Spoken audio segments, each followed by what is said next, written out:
Hi! So we are finally a family of 1000 subscribers on this channel. Thank you. It's all because of you guys who take out the time to watch me.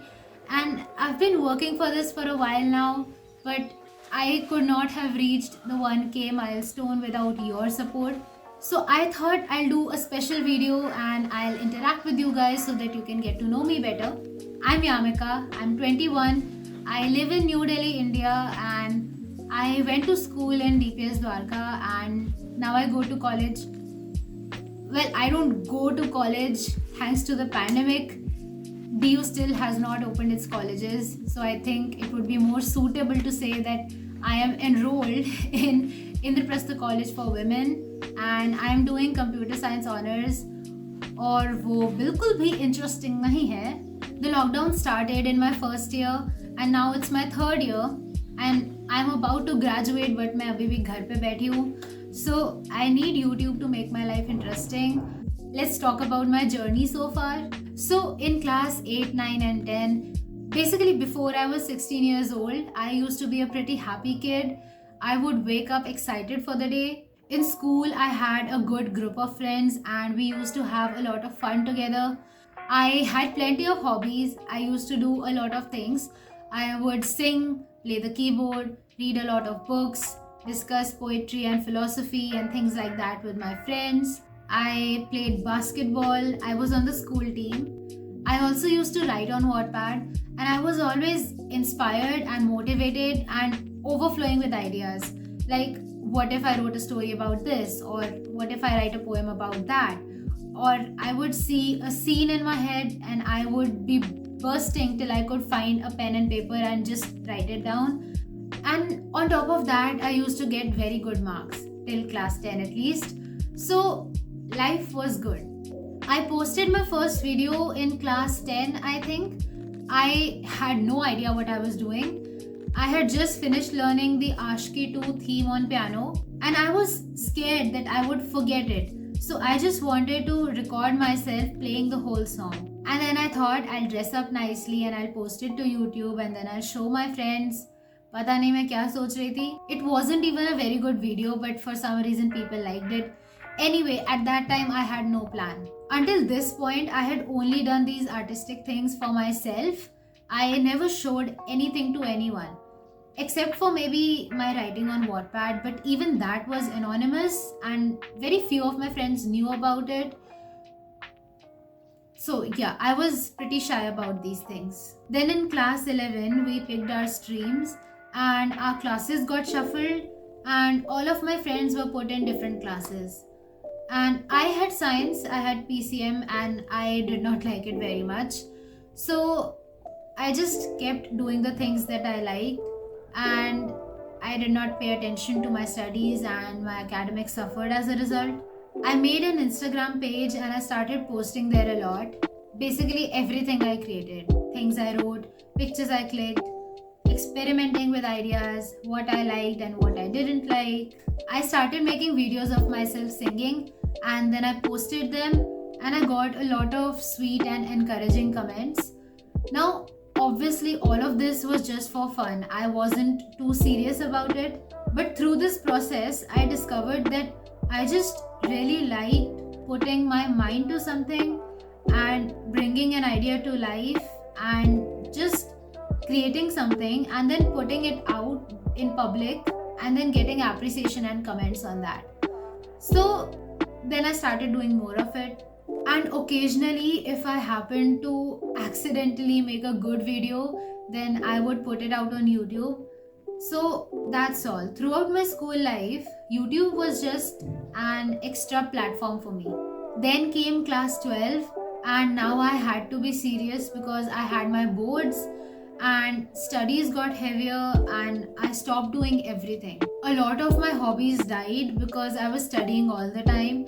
And even when I wasn't studying, I could not bring myself to indulge in my hobbies because I felt like I was wasting time and I felt guilty about it. And when you have to put aside everything and just focus on one thing, you begin to lose touch with other things. Because you have limited headspace, and when you are constantly thinking about studying and this exam and that exam, then that becomes the only thing you think about, and then other thoughts don't enter your mind, and then you don't think about your hobbies, and then you begin to lose touch with that side of yourself. I stopped doing anything at all. On top of that, I didn't enjoy PCM at all. So for a long time, I just felt dead inside. I woke up not wanting to wake up.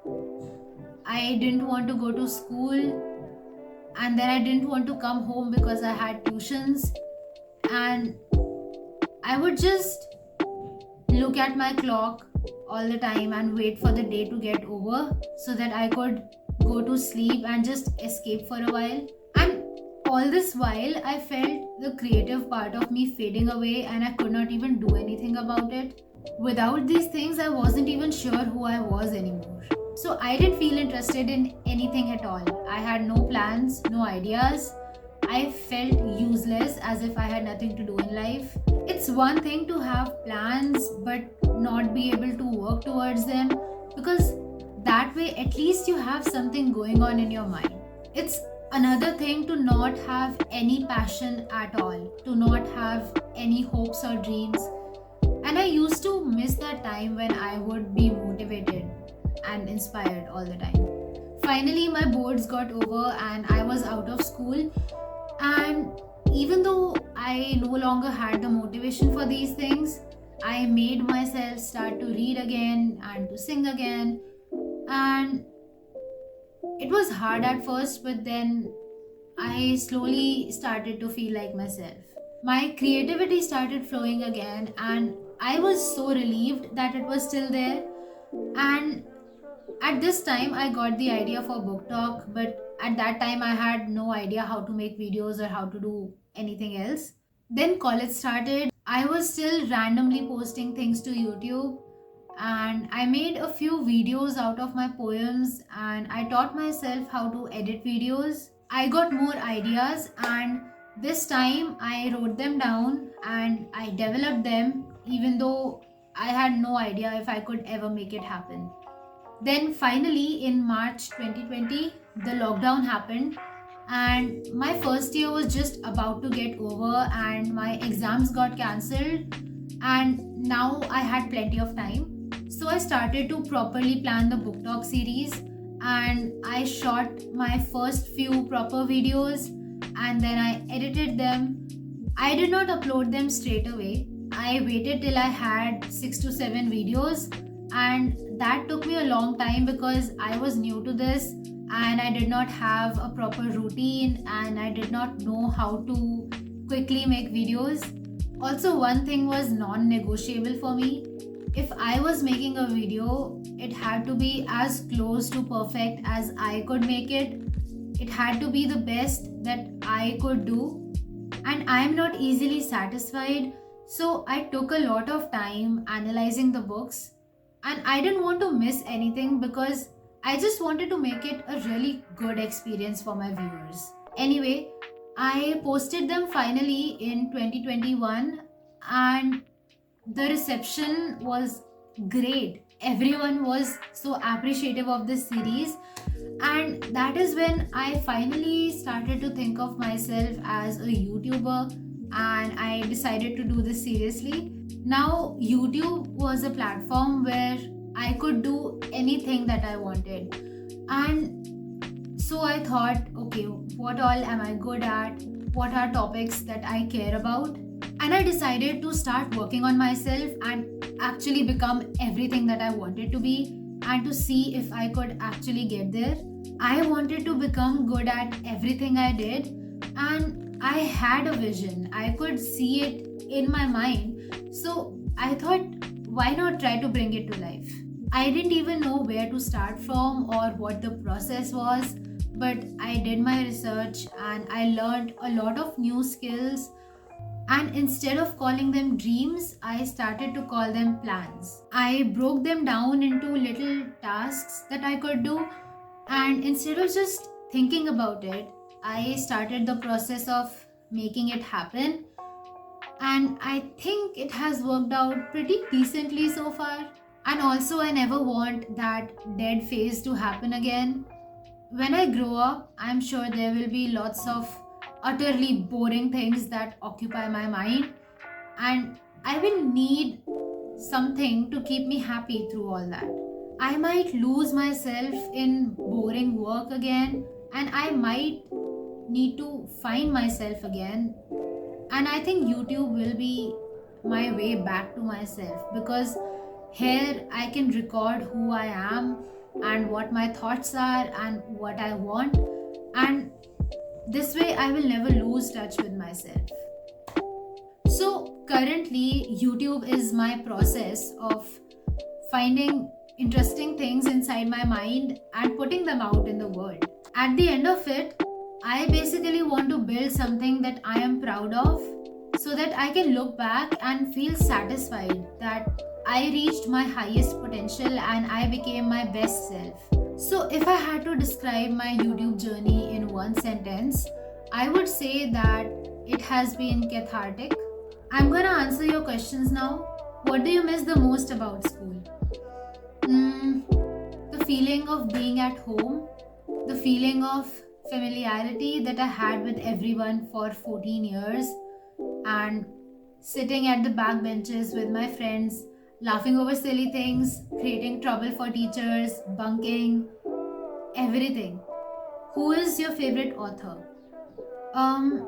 To be honest, I tend not to have favorites, but I really like J.K. Rowling's writing. I find it very engaging. And also John Green, he's very witty.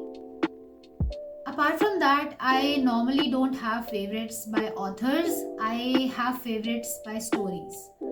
Would you rather write a best-selling novel or a hit song? A novel, I think, because I hold that in higher regard. Which project do you want to be your legacy?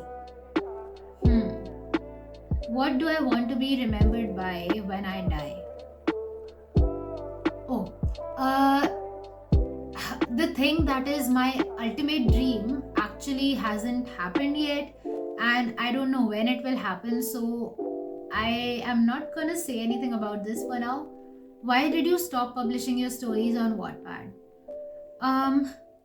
There's no specific reason for it. It's not like anything happened that made me stop. I finished writing 2 stories, Nightfall and Old Yellow Pages, and both of them won national level contests. Wattpad India Awards in 2019 and then Campus Super Writers in 2020. And after that, I guess I was pretty satisfied.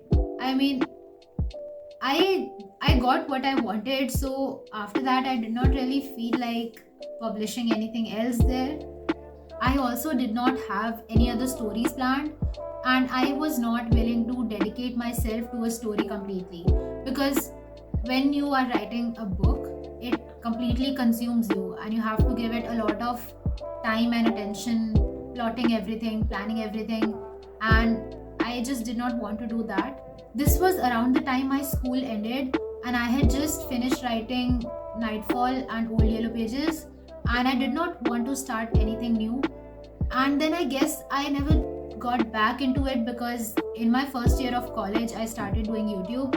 I do still write for myself, of course. Whenever ideas or short stories come to me, I write them down, but whether or not I'll publish anything on Wattpad again, I'm not sure.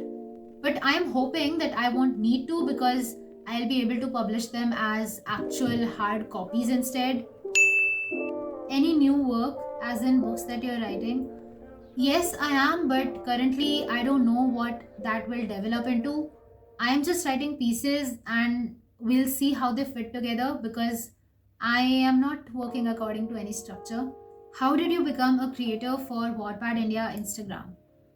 I think it was the law of attraction, if you believe in that stuff. This one time I was writing in my diary about how I would like to build a community of readers and writers and just talk about books and writing and all that stuff. And in my community, I would especially like to have Indian teenagers who love to read like I do and who also write on Wattpad, because that is how I also started. I was also an Indian teenager bookworm who used to write on Wattpad, and at that time I did not have a lot of online friends or people that I could consult, and I would have really liked for such a community to exist. When I joined around 6 years ago, almost nobody knew about Wattpad, and since then I felt that Indian readers and writers need a bit more representation, and now I'm so happy to see that so many Indians know about Wattpad.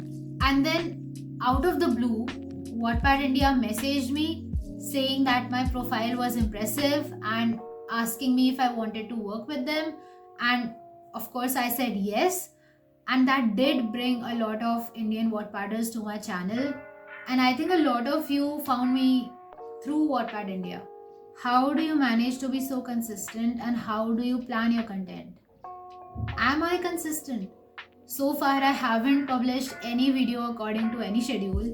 About the planning, I don't have to regularly sit down and worry about what I'm going to post next, because in moments of inspiration, plenty of ideas came to me and I wrote them down and I developed them, and now I have a broad plan about what I want to do. Right now, you could say that I am basically just executing those plans. So I already have my work cut out for me.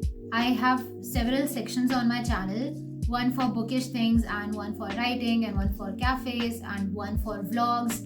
And then whenever I have to plan my next video, I think about what I want to do. If there is something interesting coming up in my life, then I will probably do a vlog. And if I am going to a cafe sometime soon, then I will probably plan a cafe talk episode. What is something you wish your viewers understood? That even though you can see me pretty regularly, I can't see you. Being a YouTuber is a pretty one-sided relationship, but I wish my viewers understood that I want it to be a two-sided relationship. I need to see you guys. And if I can't interact with you and if I can't be friends with you all, then YouTube is going to be a very lonely journey for me. See, here's the thing. Every time I upload a new video, you guys probably get a notification and you are probably excited to see it, and then you click on it immediately. But I don't know that. If you watch the video, I can only see the view count going up. And if you like the video, I can only see the like count going up. And if you subscribe, I can't even see who is subscribing unless you enable that public setting. I can only see the subscribe counter going up. So I don't know what is going on behind those numbers. I don't know if you watched the whole thing or if you stopped watching midway. Maybe you liked it or maybe not. Or maybe you shared it with your friends or learned something new or you were inspired by it. But I can't know that unless you comment something. For me, comments mean more than anything, because that is the only time when I get to see your name and your profile picture and your thoughts. So many times I see that I have like 500 views on a video but only 50 comments, and I am dying to know what the rest of those 450 people thought. And I want you to know that I am always hoping that you will comment something, even if it is just an emoji or just one sentence. Comments show your presence. So I have a small request. If you could just pause the video for a second and leave a comment telling me your name and where you're from and how old are you and how you found my channel, that would mean a lot to me. And please don't think that your comments go to waste or anything like that. I read every single comment, and even if I don't reply, I give a heart to every single comment. And if you have been commenting regularly, thank you so much. You know who you are and I know who you are. I see you. Also, मैं usually avoid करती हूँ ये बोलना कि please like and comment and share and subscribe and do this and that, because I know that is annoying and it ruins the viewer experience. But then I think कि लोगों को ध्यान ही नहीं आता है कि creators के लिए ये चीज़ें कितनी important है. The thing about these platforms is that so much depends on their algorithm, and these algorithms keep changing. YouTube doesn't notify all my subscribers when I upload a new video, and Instagram doesn't tell all my followers when I post something. Both these platforms will only show you my posts if you regularly engage with my content. So now that we are talking about this, I'm gonna ask you to like and comment on every video only if you genuinely enjoy watching it. And please subscribe, please turn on the bell notifications. Also, if you could go to my community tab and interact with a few of my posts, then YouTube will show you more of them. And that is what you guys can do to make this a two-way relationship. Signing off now. I will see you guys next time. Bye bye.